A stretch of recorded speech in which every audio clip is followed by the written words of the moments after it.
మందాదేవి అడవిలో విహరిస్తుండగా తపస్సులో ఉన్న శనిదేవుడిని చూసి ఆకర్షితురాలైంది. ఆయన ధ్యానం నుండి బయటకు వచ్చినప్పుడు తన ప్రేమను తెలియచేయాలని అక్కడే ఉండి ఆయనకు సేవ చేయడం ప్రారంభించింది. అప్పుడు అకస్మాత్తుగా ఉరుములతో కూడిన భయంకరమైన తుఫాను వచ్చింది. ఆ గాలికి ఒక పదునైన కొమ్మ వేగంగా శనిదేవుడివైపు దూసుకురావటం మందాదేవి గమనించింది. శనిదేవుడికి హాని జరగకూడదని ఆమె వెంటనే అడ్డువెళ్లి ఆ కొమ్మను తన వీపుతో అడ్డుకుంది. ఆ దెబ్బకు ఆమె పడ్డ బాధవల్ల శనిదేవుడి తపస్సుకు భంగం కలిగింది. కళ్ళు తెరిచిన శనిదేవుడు కోపంతో ఆ కొమ్మను చూసిన వెంటనే అది దూరంగా ఎగిరిపడింది. ఆ తరువాత శనిదేవుడు తన దివ్యదృష్టితో జరిగిందంతా గమనించి మందాదేవి తనను రక్షించిందని తెలుసుకున్నాడు.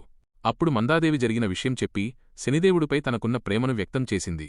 దానికి శనిదేవుడు, మా అమ్మ అనుమతి లేకుండా నేను పెళ్లి చేసుకోలేను అని చెప్పాడు. ఆ తరువాత ఇద్దరూ ఛాయాదేవిని కలవడానికి బయల్దేరారు.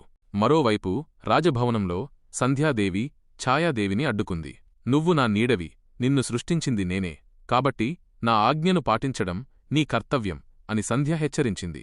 దానికి ఛాయ, నా కుమారుడు శనిదేవుడిని ఒక్కసారి కలవనివ్వండి అని వేడుకుంది. కాని సంధ్యాదేవి ఒప్పుకోకుండా ఛాయను తనలో విలీనం చేసుకోవడానికి సిద్ధమైంది. సరిగ్గా సంధ్యాదేవి ఛాయను తాకబోతుండగా శనిదేవుడు అక్కడికి చేరుకుని అమ్మా అని పిలిచాడు. దీని తర్వాతి భాగం కోసం కామెంట్స్లో పార్ట్ 6 అని వ్రాయండి మరియు ఛానల్ను సబ్స్క్రైబ్ చేయండి. ఫుల్ వీడియో ఛానల్లో అప్లోడ్ చేశాను, వెళ్ళి చూడండి.